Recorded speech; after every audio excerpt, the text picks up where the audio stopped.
Hello everybody, my name is Aryeh Kruglansky and I'm a professor of psychology at the University of Maryland and also an investigator at the START Center, which is a national center for the study of terrorism and the response to terrorism. In the next 10 minutes or so, I'd like to talk to you about something that I've been studying, which is the psychological factors that push individuals toward terrorism. But before I get into this, I'd like to begin with a story. And the story takes place in Colombo, Sri Lanka. Sri Lanka is an island nation in South Asia, and over the last 30 years, it has been immersed in a war against a very vicious terrorist organization known as Liberation Tigers of Tamil Eelam, who are fighting for the independence of the Tamil people in Sri Lanka. Now, the LTTE, as they are known, has been one of the most vicious terrorist organizations in the history of terrorism. They invented the suicide belt. They assassinated innumerable figures, political figures, the Prime Minister of India, Rajiv Gandhi, the grandson of the great Mahatma Gandhi. They assassinated the president of Sri Lanka, Ranasinghe Premadasa. They assassinated innumerable generals, ministers, academics, regular citizens, and so forth. They were extremely well organized. They had their Air Force called the Air Tigers. They had their Navy called the Sea Tigers. They had squads of black Tamil Tigers who were the suicide bombers who carried out the assassinations. And after 30 years of a war against this organization, they were finally defeated by the Sri Lankans. The Sri Lankans decided to make a concerted push against the LTTE. They doubled the size of the army. The defense minister, Gotabaya Rajapaksa, doubled the size of the army. They made diplomatic efforts to push away the diplomatic pressures to stop the fighting, and in a very cruel advance and campaign against the LTTE, in which many thousands of people were killed, they finally defeated the organization. And so 12,000 of these LTTE members surrendered to the Sri Lankan armies, and they expected to be harshly treated, executed, punished, and so forth. Instead, they were put in rehabilitation camps. The government decided that let bygone be bygone, and they ought to be de-radicalized and rehabilitated. And that's when we came in to study the process of the radicalization and de-radicalization. And I was particularly interested in the story of the suicide bombers, the Black Tamil Tigers. And I was interested in how they recruit these people. Who are the people who are willing to volunteer to sacrifice their lives and in the act of suicide bombing? And here came my great surprise. I was talking to a Surai Salam, officer of the Sri Lankan army, whose task was to study the Black Tamil Tigers, and what he told me was very, very instructive. How do they then recruit volunteers for the Black Tigers unit? They invite a person for an interview, and they wait him sit in the anteroom before they invite him to the actual interview. Once they invite him into the interview, they ask him what did he or she notice in the anteroom, what objects did he or she notice. I thought that the person who notices more objects would be the better candidate, but actually the opposite was the case. The people who did not notice objects were judged by the Sri Lankan, by the Tamil Tigers, to be the most fitting candidates to join the unit of the Black Tamil Tigers to become a suicide bomber. And I asked why, and the reason is very interesting. They thought that a person who notices things in the anteroom that means that his or her mind is wandering. That means that her mind is not sufficiently focused, that he is not or she is not sufficiently committed to the task of becoming a black Tamil tiger. So it is commitment that really matters. And we came again into this issue of commitment when we interviewed one of the black Tamil tigers that was not yet sent on the mission before the organization was defeated. And that's what he said.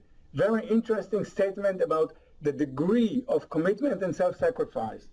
What he said, as you can read, is that family and relationships are forgotten in that place. There is a total commitment to the cause. There was no place for love. That means a passion and loyalty to the group, to those in charge, to those who sacrificed their lives for the group. Then I came to a stage when I had no love for even myself. I had no value for my life.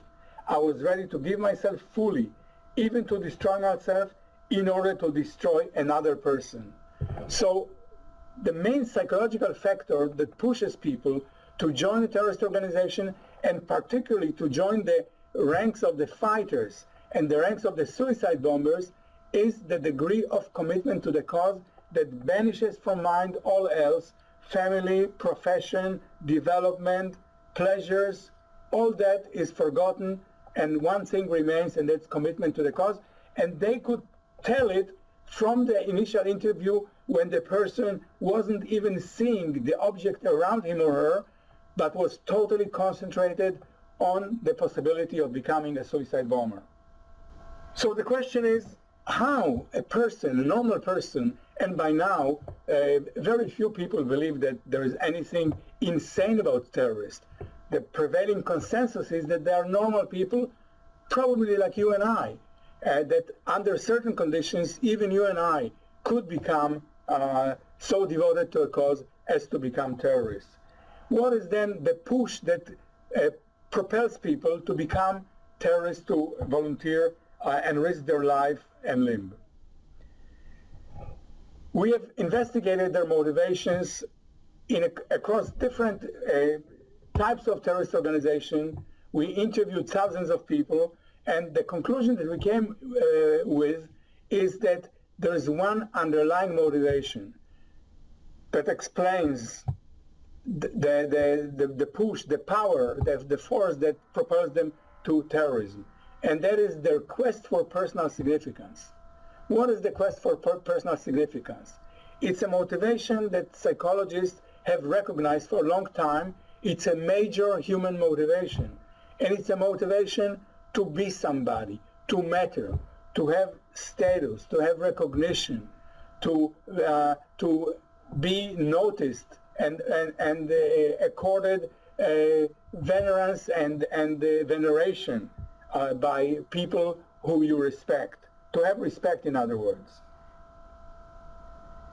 Now, how is this motivation activated? We do not have this motivation 24/7.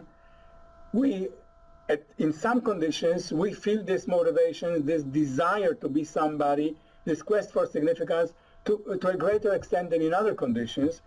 And one particularly strong condition is when you lose your significance, when you're humiliated, either because of your personal failings or because your group has been humiliated and dishonored.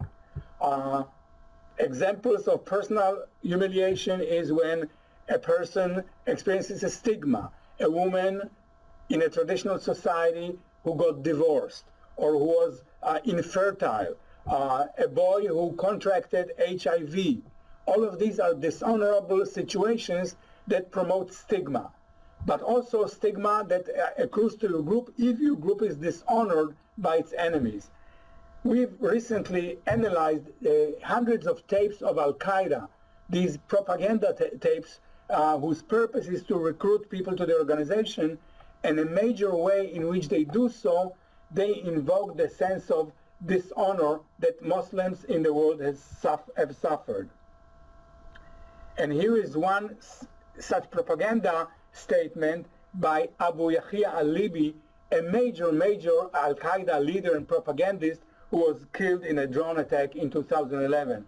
And that's what he has to say. He's invoking the dishonor of Muslims elsewhere as something that pertains to you as a Muslim and something that dishonors you as member of the Muslim family.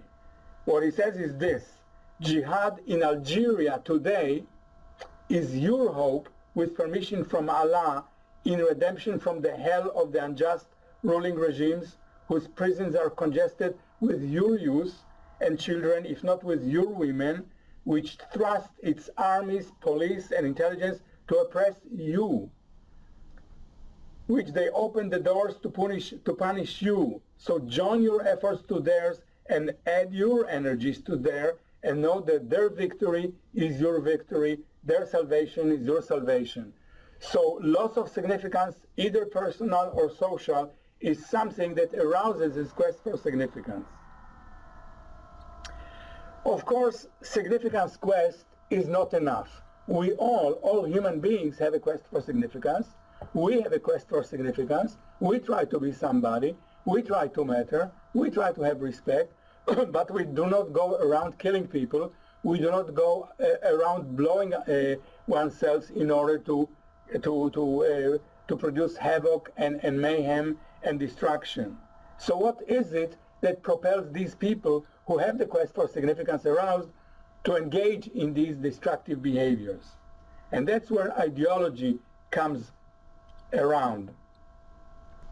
The formula is, if you conjoin the quest for significance to an ideology, to a set of beliefs that tells you the way to regain significance is through fighting the enemy, through terrorism, through violence, to inflicting harm, to inflicting injury on your enemies. In this way, you're going to level the playing field. They harmed you, you're going to harm them. You're reasserting your dominance. You're reaffirming your honor and your power. Recently, we've studied a theory is only a theory unless it's supported by empirical data. And we went around the world trying to test our theory in actual circumstances. So I'm going to briefly, because our time is short, to present to you some examples of the kind of situation we studied. One situation is Moroccan immigrants into Spain.